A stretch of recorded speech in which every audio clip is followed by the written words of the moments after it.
Ceci est un livre audio autogénéré par Google. Afrique Liberté. Afrique Liberté. Collection dirigée par Claude Coudou.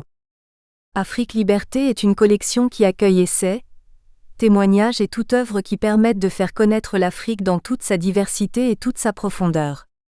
Cette collection qui reste ouverte se veut pluridisciplinaire. Son orientation sera essentiellement axée sur les rapports entre l'Afrique et l'Occident. Elle refuse l'afro-pessimisme et se range résolument dans un afro-optimisme réaliste. Sur quels repères fonder l'Afrique d'aujourd'hui ?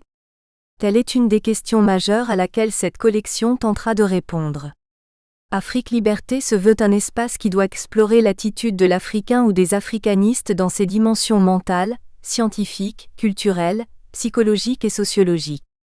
Dans un monde en proie à de graves crises, un des enjeux majeurs de cette plateforme serait de voir comment faire converger les différents pôles de compétences pour hisser l'Afrique à la place qui doit être véritablement la sienne. Déjà paru.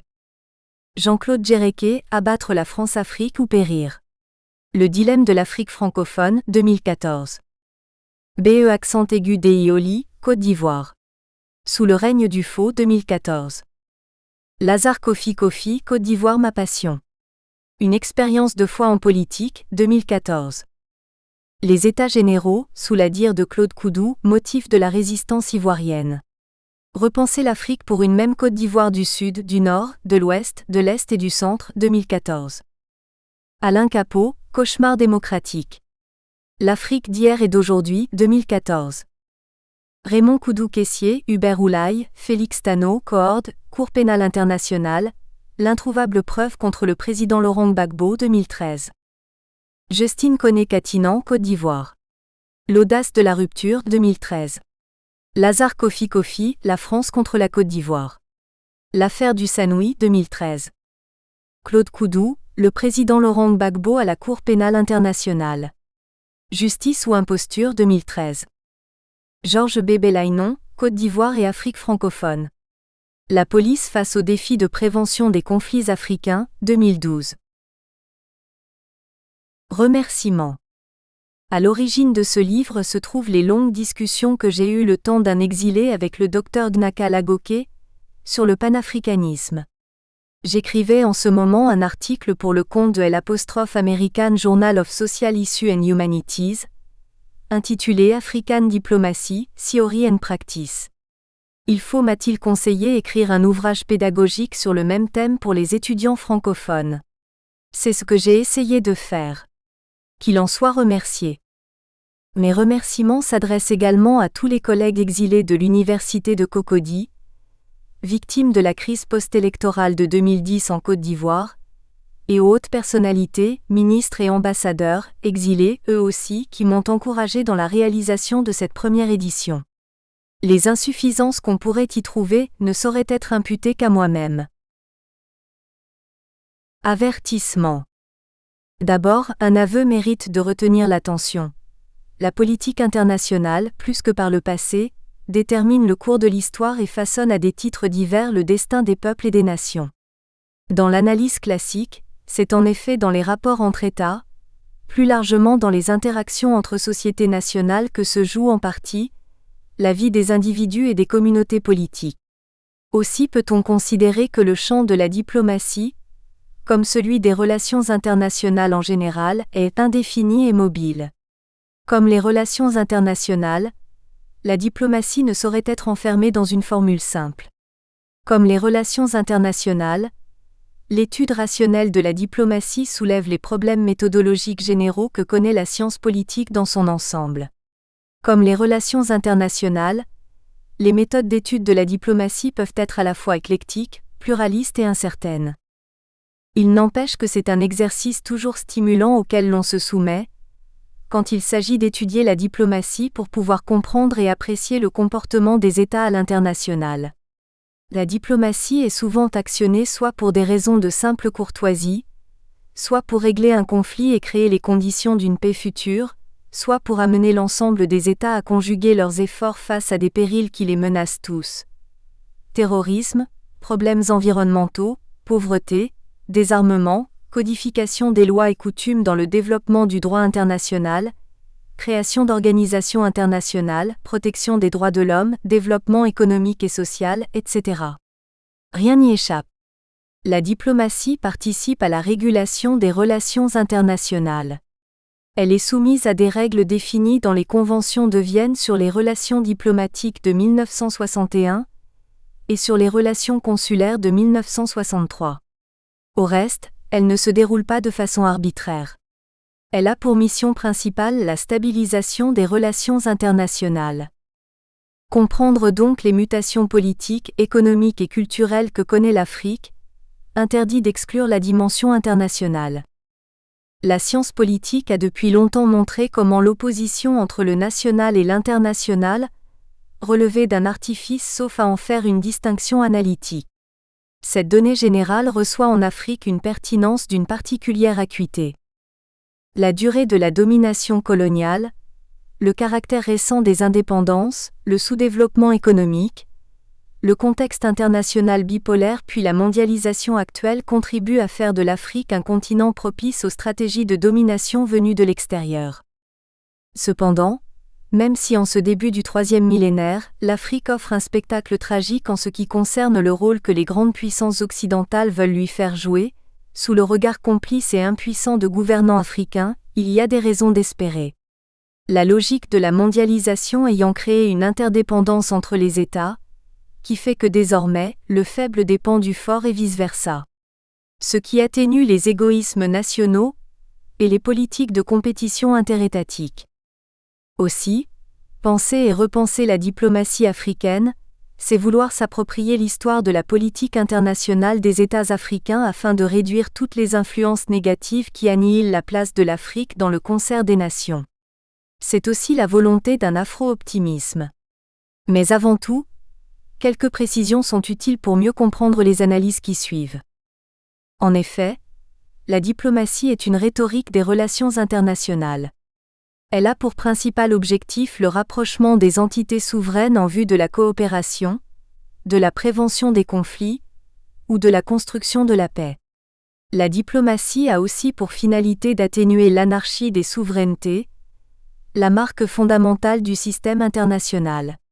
Cela dit, elle est un maillon essentiel de la politique internationale entre les États qui, à l'origine, en sont les principaux acteurs. Cependant, les évolutions récentes mettent au jour la présence de personnes privées sur la scène diplomatique. Bref, les guerres en série sur le continent, Somalie, Soudan, Côte d'Ivoire, République démocratique du Congo, Libye, symptômes d'une volonté occidentale de recoloniser l'Afrique rappellent aux élites du continent que certaines notions du discours politique telles que la souveraineté et l'indépendance sont à géométrie variable. En Afrique, la souveraineté des États est contestée par des forces endogènes et exogènes, lui donnant ainsi un sens ambigu. Ce qui rend la diplomatie africaine quelquefois illisible sur la scène internationale. Ainsi, les guerres sur le continent contraignent les spécialistes à redéfinir la politique étrangère de l'Afrique. Mais comment y parvenir ? Ou du moins à partir de quels repères peut-on prendre le point de départ d'une approche épistémologique de la diplomatie africaine ? C'est à cet exercice que ce livre est soumis. Nous avons essayé de mettre en forme toutes les idées autour desquelles se vit et s'exerce la diplomatie africaine en tenant compte du passé et du présent, avant de faire, dans une certaine mesure, une projection sur le futur.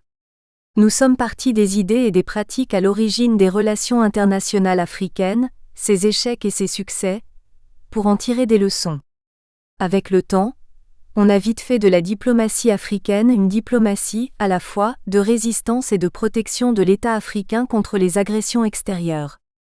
Par la suite, elle est devenue un instrument de développement économique ayant pour mission l'établissement de partenariats économiques entre les États africains et entre les États africains et le reste du monde. Tout en n'ignorant pas les principales théories classiques des relations internationales que sont le réalisme, le libéralisme, le marxisme et le constructivisme, la diplomatie africaine privilégie la solidarité pour construire la paix sur le continent et le développement économique et social des peuples d'Afrique. Elle se présente ainsi comme une diplomatie de coopération-partenariat entre les États là où l'Occident privilégie la diplomatie de conquête. Par cela seul, la diplomatie africaine s'inscrit dans la tradition de l'unité africaine. Cette unité tire sa source de l'idée du panafricanisme qui permet de comprendre l'organisation de l'unité africaine, UA d'hier, et d'expliquer l'Union africaine, UA d'aujourd'hui.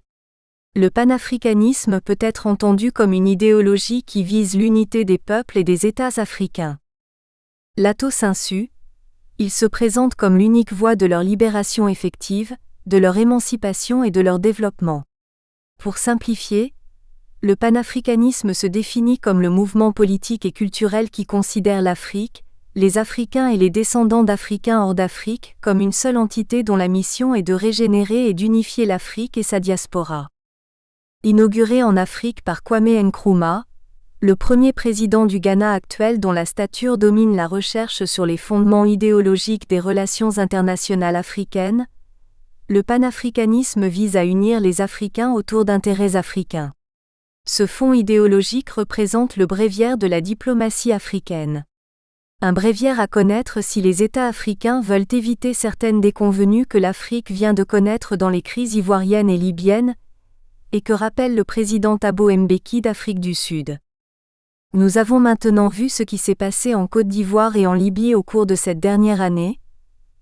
Dans les deux cas, pour permettre à des non-africains, officiellement mandatés par le Conseil de sécurité de l'ONU, et indépendamment de l'opinion africaine, de renverser par la force des gouvernements établis et pour instaurer par la force donc un changement de régime dans l'intérêt des puissances occidentales.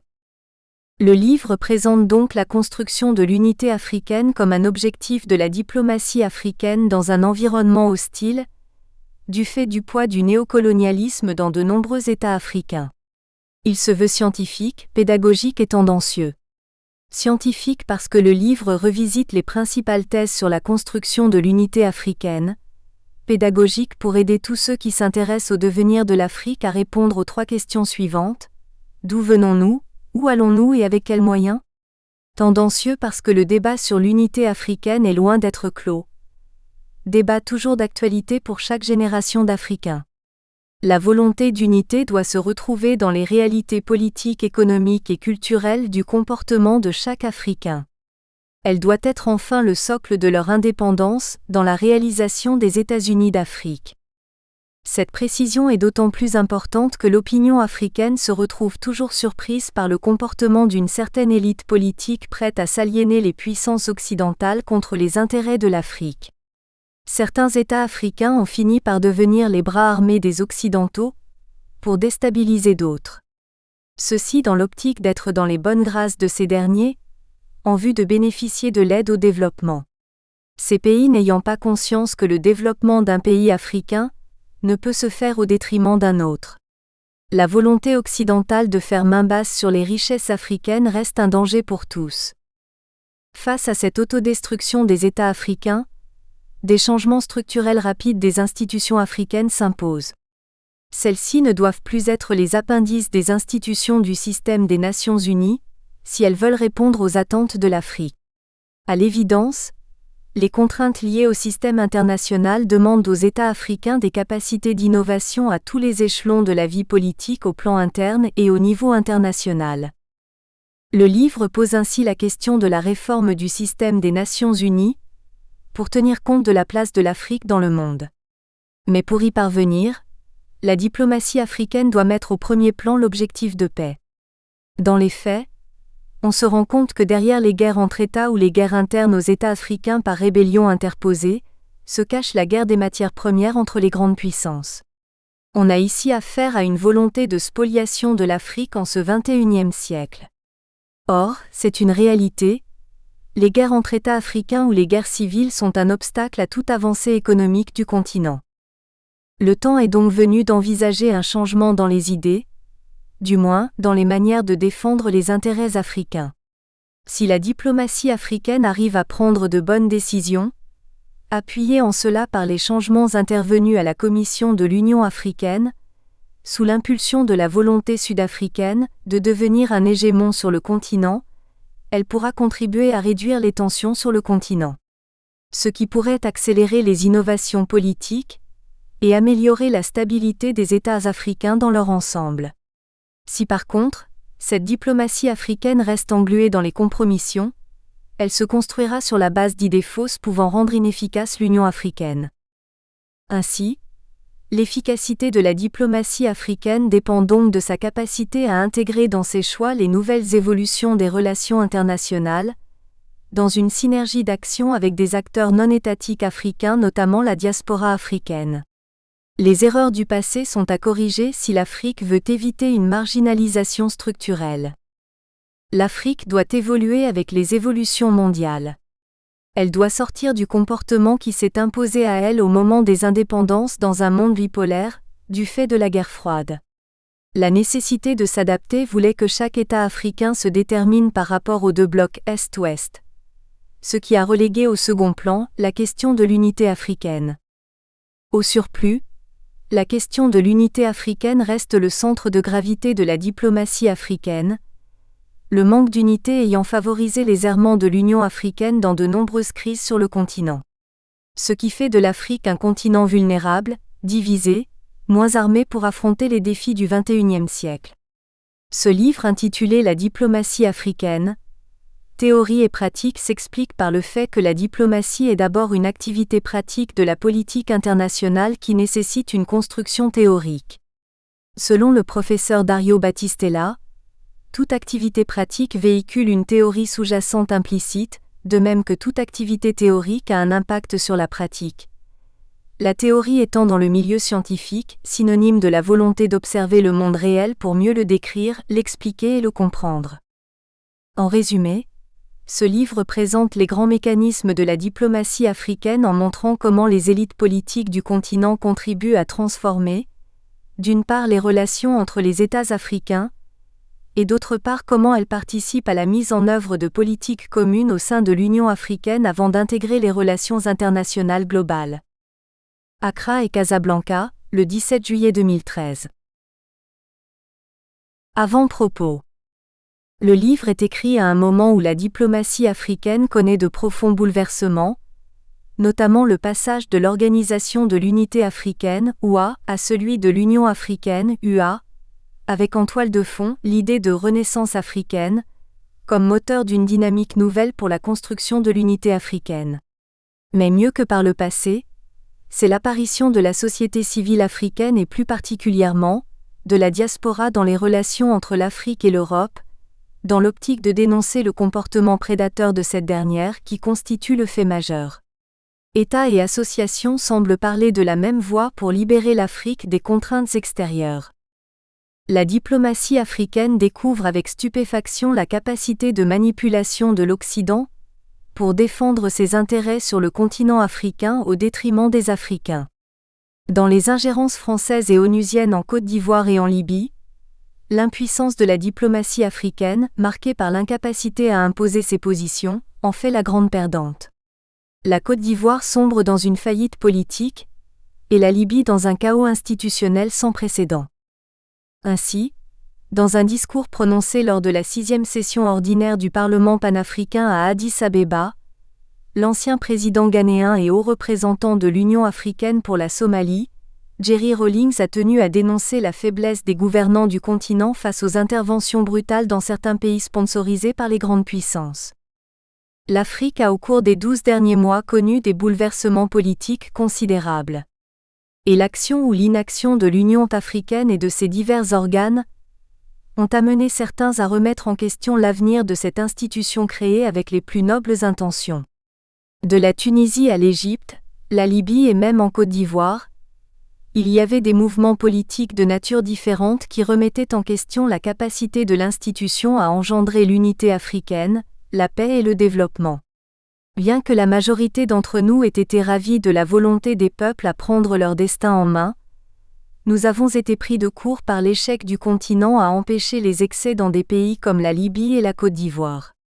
Notre déroute collective doit être corrigée de toute urgence et avec détermination, afin que le sang et le labeur de ceux qui ont sacrifié leur vie à rechercher le changement ne soient pas gaspillés. Une prise de conscience qui trace la nouvelle voie à suivre pour la diplomatie africaine. Ceci dit, l'élection de la Sud-Africaine Madame Nkosazana Dlamini-Zuma à la présidence de la Commission de l'Union africaine, en remplacement du Gabonais Jean Ping, marque un tournant décisif. Cependant, un constat s'impose. Les pays francophones ne sont pas à la hauteur de cette nouvelle tendance, du fait de la mainmise de l'ancienne puissance coloniale, la France, sur tous leurs centres de décision internes et internationales. Avec le temps, on se rend compte que la France n'a jamais décolonisé. Elle n'a fait qu'adapter sa volonté de posséder une communauté franco-africaine, sous la pression d'un contexte international qui lui était défavorable, après la Deuxième Guerre mondiale, en octroyant l'indépendance à ses anciennes colonies. Ceci étant, on s'aperçoit que l'Afrique francophone reste sous colonisation dans l'indépendance. L'histoire révèle que dans le cas de la France, l'attitude de ses dirigeants pour décoloniser a été des plus hésitantes. Outre la politique coloniale de l'assimilation qui a dénaturé les populations africaines, la décolonisation s'est faite sous la contrainte du bouleversement après la fin de la Deuxième Guerre mondiale. La France entendait dans un premier temps rétablir outre-mer une autorité très affaiblie par la défaite de 1940. Occupation de l'Indochine par le Japon, d'une partie de l'Afrique du Nord par l'Allemagne, présence anglo-américaine dans l'autre, séquelles de l'affrontement en Afrique entre le régime de Vichy et la France libre. Malgré ces faits, la France voulait maîtriser seule le processus de décolonisation, son rythme et ses partenaires. Aussi, la décolonisation a-t-elle été amorcée de façon progressive par la constitution de la 4e République de 1946 avec l'institution de l'Union française, accélérée en 1956 avec la loi-cadre due à Gaston Defferre, prévoyant une large autonomie interne des territoires d'outre-mer. Cette loi est prolongée en 1958 par la formation de la communauté franco-africaine prévue par la Constitution de la 5e République. Une communauté constituée d'États disposant d'une large autonomie interne moins la défense, la politique étrangère et la monnaie. Ils ne sont donc ni indépendants ni souverains. Les États africains le deviennent en 1960 en sortant de la communauté qui est aussitôt remplacée par une série d'accords inégaux qui reposent sur les mêmes principes. L'indépendance sauf la défense, la politique étrangère et la monnaie. À cet égard, l'œuvre de la 4 et celle de la 5e République se sont épaulées. De tout ce processus, il ressort que malgré une indépendance octroyée ou à cause de cela, les pays francophones jouissent d'une souveraineté partielle, inachevée ou tout simplement formelle. Ils n'ont ni politique de défense, ni politique étrangère, ni politique monétaire propre. Ces 3 secteurs sont encore aux mains de la France. Il s'agit de l'application de la volonté française de l'indépendance sans la souveraineté, c'est-à-dire une indépendance vidée de son contenu, à savoir l'exclusivité de la compétence de l'État sur tout ce qui le concerne. La politique étrangère, la défense et la monnaie étant bien entendu des attributs de la souveraineté. Les ingérences françaises qui ont cours de façon intempestive dans ces États ont pour but d'empêcher l'émergence des États risquant d'affirmer leur indépendance, comme ce fut le cas en Côte d'Ivoire sous le président Laurent Gbagbo. Ces ingérences obéissent à des programmes de politique étrangère reposant sur la prédation et la domination. Gauche ou droite, la politique française en Afrique renie les valeurs de liberté, de dignité humaine, de respect des droits de l'homme et d'état de droit. Seuls sont pris en compte les intérêts de la France. Dans ces conditions, les francophones doivent comprendre qu'aucune autre nation ne peut faire pour eux ce qu'ils sont dans l'incapacité de faire par eux-mêmes, c'est-à-dire se libérer de la France. En somme, l'Afrique francophone est l'un des maillons faibles de la diplomatie africaine. Quant à l'Afrique du Nord, elle reste peu audible dans la diplomatie africaine.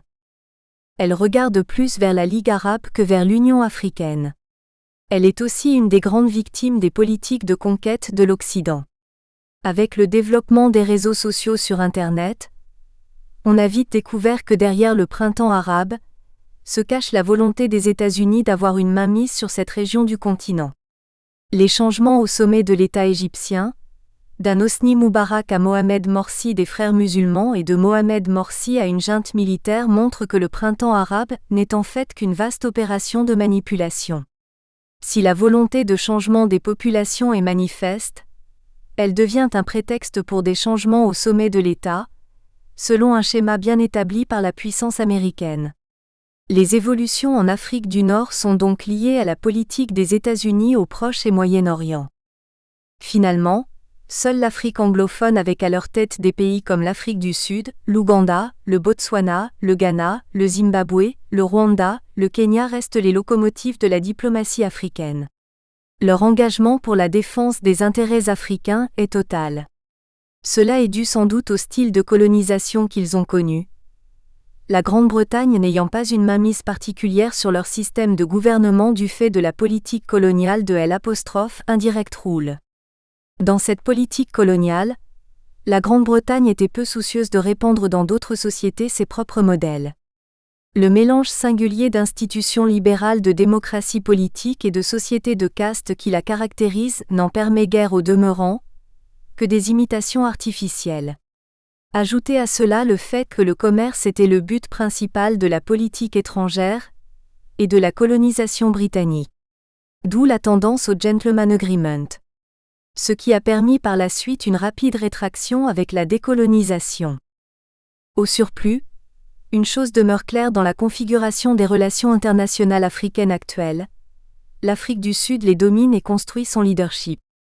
Elle est à la manœuvre dans les réformes du système diplomatique africain. Quoi qu'on puisse en penser, ce livre est le résultat d'un essai de reconstruction des racines intellectuelles de la diplomatie africaine, à partir de l'histoire générale de l'Afrique, de ses origines à nos jours, dans le but d'aider à comprendre les évolutions sur notre continent. C'est l'objectif que nous visons et rien d'autre. Introduction. Cette union, nous devons la réaliser, sans sacrifier nécessairement nos diverses souverainetés, grandes ou petites.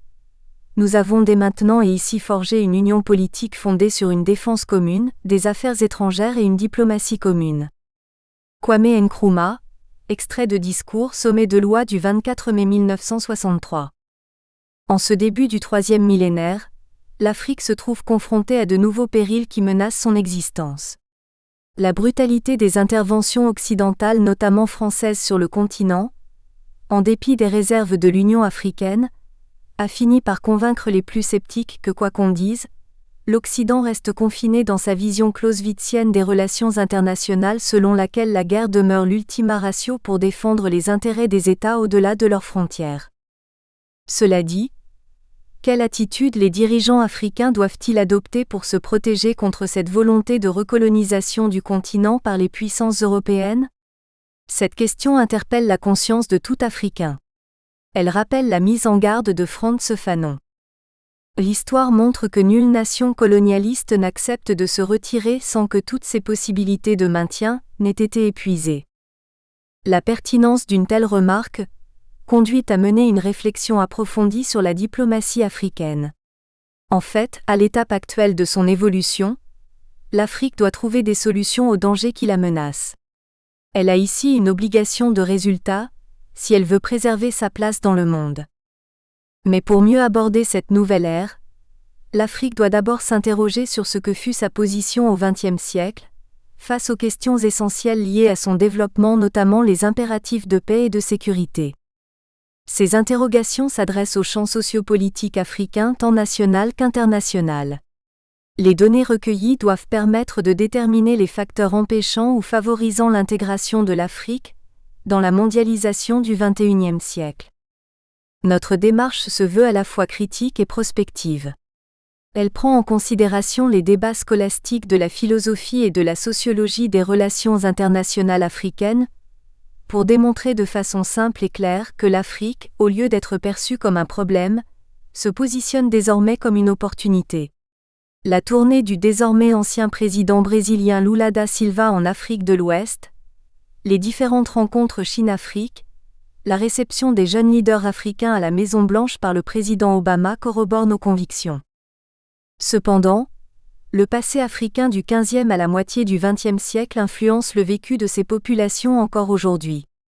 Aussi peut-on rappeler que durant cette période, l'Afrique a été un continent exploité et dominé par les puissances européennes au moyen de l'esclavage et de la colonisation.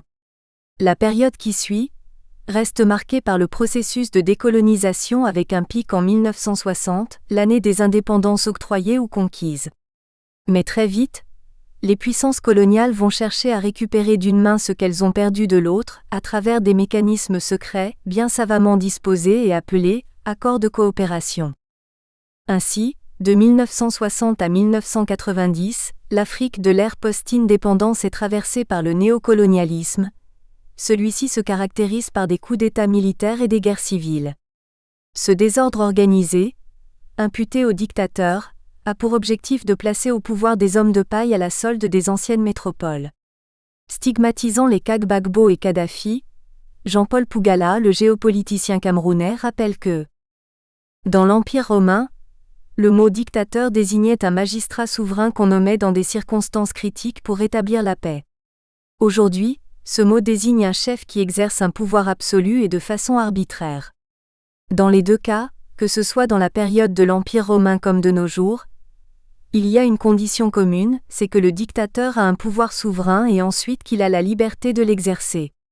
Le vrai dictateur a un cahier de charges, il a une vision qu'on peut partager ou non, mais il a un idéal de société et c'est pour atteindre cet idéal qu'il est certainement obligé de passer par des raccourcis détestables. On l'a vu en Russie avec Staline, en Chine avec Mao. Ceux qu'on désigne comme dictateurs en Afrique ne correspondent jamais à ce cas de figure, puisqu'ils ne bénéficient de cette dénomination que le jour où ils décident finalement de cesser de s'occuper des lobbies occidentaux pour s'occuper de leur peuple, que lorsqu'ils décident de remettre en question le statu quo des contrats injustes d'exploitation des ressources minières de son pays. En Afrique, les présidents décrits comme démocrates et aimés par l'Occident sont ceux qui baissent leurs culottes à cet Occident, comme l'a dit l'ancien président Lula au chef d'État africain lors du sommet de l'Union africaine à Malabo, en Guinée équatoriale en juillet 2011. Tant qu'un président africain baisse son pantalon et laisse l'Occident faire tout ce qu'il veut, il peut faire 100 ans de pouvoir jusqu'à ce que l'Alzheimer l'immobilise et ensuite il cède sa place à son fils, l'Occident continuera à applaudir à 10 doigts. À sa mort, il aura des chefs d'État occidentaux à ses funérailles pour avoir bien servi les intérêts autres que ceux de son pays. Celui-là, qu'il soit issu d'un coup d'État bien préparé et financé par Paris ou Londres, peu importe, il est un démocrate, sa pléthore de conseillers occidentaux qui l'entourent sont là pour l'acclamer dans le monde entier, pourvu qu'il tienne la culotte toujours baissée. Et si par malchance il quitte le pouvoir avant, il peut toujours se réfugier en Occident, dans sa Normandie natale, ou présider une organisation bidon. Dans tous les cas, il sera toujours très bien remercié pour service rendu. À l'inverse, dès lors qu'il remet en cause les accords qui lient son pays à un certain nombre de sujets avec l'Occident, c'est son arrêt de mort. Le système a préparé pour lui toute une armada d'options qui ne lui laisse aucune porte de sortie honorable. D'abord des Africains pour le combattre et lorsque cela ne suffira pas, il y a la Cour pénale internationale et le Tribunal pénal international pour finir le travail, quand ce ne sont pas les bombes de l'OTAN pour le tuer. Chez les néo-colonialistes, l'Afrique serait incapable d'adopter les valeurs telles que la démocratie, la bonne gouvernance, la liberté, considérées comme universelles et qui sont prônées par l'Occident. Du moins l'Occident considère qu'il est le seul porteur d'une volonté de domination à laquelle aucun peuple ne doit ni s'opposer ni résister. C'est tout le cynisme de la mission de civilisation. Par conséquent, les arguments selon lesquels les démocraties ne se font pas la guerre, apparus en Europe Kant, réapparus aux États-Unis Doyle, puis amplifiés par des spécialistes des relations internationales ne reflètent pas la réalité. Les démocraties occidentales sont prêtes à faire la guerre aux démocraties des pays en développement. Au Chili en 1974, le président démocratiquement élu Salvador Allende est assassiné par la CIA et remplacé par Pinochet. Il en est de même en Côte d'Ivoire où la démocratie naissante a été stoppée en 2011 pour y substituer, à coups de bombe, un pouvoir à la solde de la France.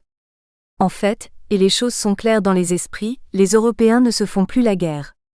La guerre froide n'est jamais devenue chaude. Il n'y a pas eu de bataille entre Européens pendant les 50 ans qu'a duré cette période. Pour l'Afrique, comme c'est le comble en Côte d'Ivoire, ce sont les États-Unis de la Déclaration d'indépendance de 1776 et de la volonté wilsonienne du droit des peuples à disposer d'eux-mêmes pour rendre la démocratie universelle, après la Première Guerre mondiale, dans le but d'empêcher les guerres entre les peuples, la France de la Déclaration des droits de l'homme et du citoyen de 1789 et l'ONU, auteur de la Déclaration universelle des droits de l'homme de 1948, qui accompagne et encourage une dictature fondée sur une politique identitaire au nom d'intérêts géostratégiques. Cette coalition États-Unis-France-ONU a organisé une mobilisation identitaire au profit d'Alassane Dramane Ouattara, pour faire de la Côte d'Ivoire un État effondré, collapse state, aux yeux de la communauté internationale. Ainsi, peuvent-ils ensemble s'ingérer dans les affaires intérieures du pays sous couvert du programme onusien de reconstruction de pays en guerre, Building State. À partir de ce moment, le conflit armé devient une donnée répétitive de l'activité politique. Les conflits et rivalités de pouvoir sont soigneusement montés et entretenus par des puissances extérieures avec des complicités internes. Ces puissances ont vite fait d'agiter le prétexte et le spectre du tribalisme pour provoquer des guerres de sécession des régions les plus riches des États africains. Les cas du Katanga au Congo et du Biafra au Nigeria au début des indépendances sont de flagrants et honteux exemples, tout comme de nos jours, la politique du rattrapage ethnique en Côte d'Ivoire. Dans ces exemples, la politique identitaire est source de désordre, de remise en cause de l'unité nationale et de destruction des institutions de l'État. Cette politique prêche les vertus d'une communauté, celle de son leader pour la substituer à l'art du vivre ensemble, fondement du politique dans les sociétés modernes. Ainsi, penser qu'en Côte d'Ivoire Alassane Ouattara peut faire la réconciliation des Ivoiriens, c'est se tromper. La clé d'une telle entreprise se trouve entre les mains de ses parrains qui l'ont mis au pouvoir, à savoir les États-Unis, la France et l'ONU. Les conflits du pouvoir en Afrique sont généralement liés à la personnalité des dirigeants, au régime politique et au système régional où ils s'insèrent. Dans bien des États, le conflit est un alibi pour contrôler l'économie de rente, pétrole, cacao, diamants, etc. L'Afrique est dès lors, présentée de manière négative, située à dessein loin des normes modernes de socialisation politique. Le XXe siècle fut par exemple l'époque d'un constitutionnalisme relayé par le système des partis uniques et de monopolisation du pouvoir, ainsi que par des systèmes dominés par l'arbitraire et la violation des droits de l'homme. Tout cela se passait dans un contexte de bipolarisation du monde. L'Afrique est durant cette période le théâtre par excellence des confrontations entre l'Est et l'Ouest. Ce fut un temps où les Occidentaux, possesseurs exclusifs des moyens de communication, présentaient une image volontairement sombre de l'Afrique, la légitimité des pouvoirs étant constamment remise en cause au gré des intérêts de l'ex-colonisateur. 1990, la chute du mur de Berlin et la fin du bloc communiste font apparaître en Afrique un néo-constitutionnalisme qui cède plus tard la place au multipartisme et aux élections démocratiques. Cela amène à penser que ce néo-constitutionnalisme est nécessairement un constitutionnalisme d'adaptation au retournement du monde, même si sa finalité est d'être un constitutionnalisme de gestion des situations internes.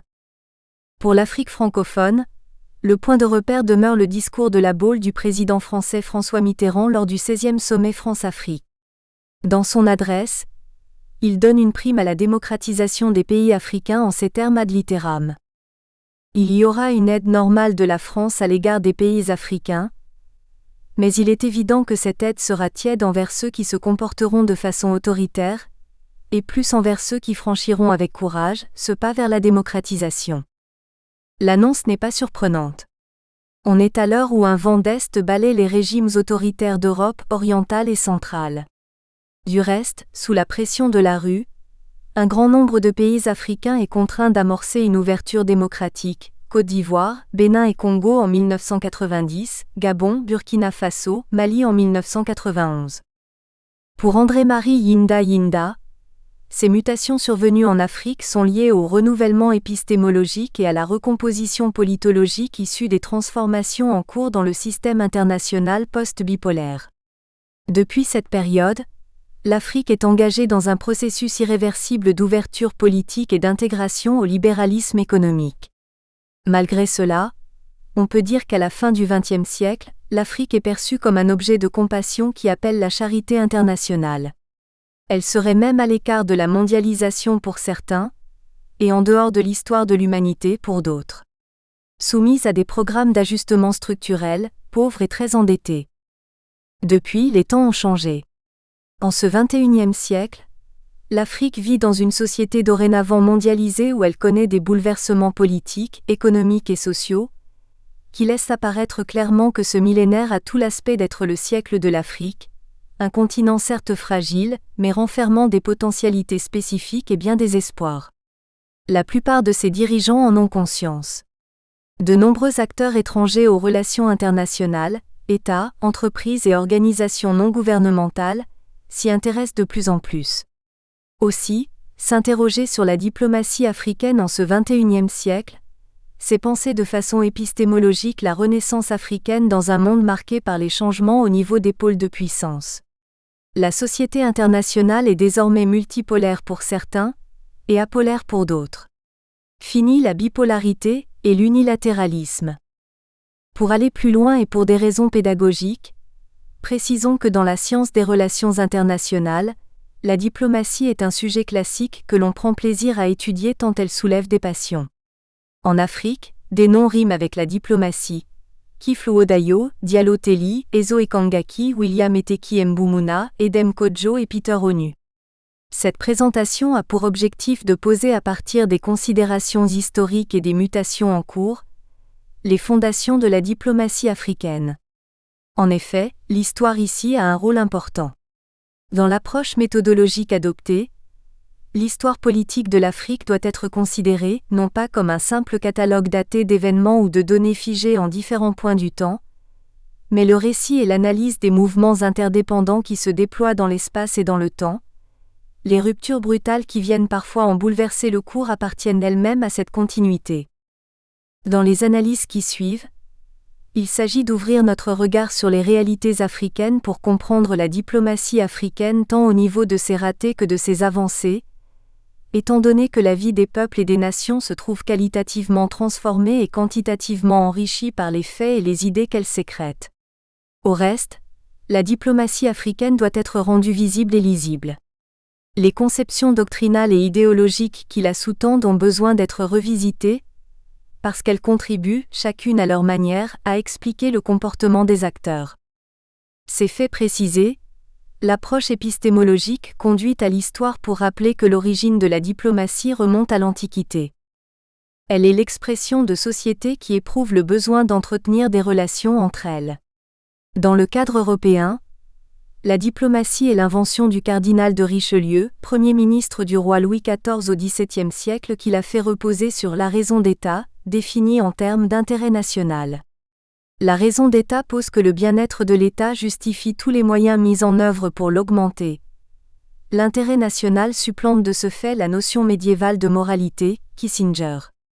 Si le bien de l'État représente la valeur suprême, le souverain a pour devoir de l'accroître par tous les moyens et de favoriser sa gloire personnelle. Pour le prince de Metternich, ministre des Affaires étrangères de l'Autriche au début du XIXe siècle, la diplomatie doit reposer sur des valeurs communes, c'est-à-dire sur une conception commune de la justice en privilégiant le droit moral. Il voulait ainsi institutionnaliser des valeurs anciennes, considérant que contrairement aux idées de la Révolution française, les droits, d'après lui, appartenaient à la nature des choses et non pas à être décrétés. C'est sur ces principes qu'a fonctionné la Sainte Alliance des monarques conservateurs européens, contre Napoléon. À la fin du XIXe siècle, la diplomatie européenne fut dominée par le chancelier de fer Bismarck, l'inventeur de la realpolitik, une reprise de la raison d'État. La realpolitik repose sur l'idée que les relations entre États sont déterminées par la force, et que le plus fort l'emporte. En définitive, la diplomatie mondiale est animée de nos jours par les principes de la raison d'État, de la défense de l'intérêt national, de la coopération, de la compétition, de la sécurité. Nous espérons que vous avez apprécié cet aperçu. Pour continuer à écouter ce livre audio sur Google Play Livres, utilisez le lien dans la description de la vidéo.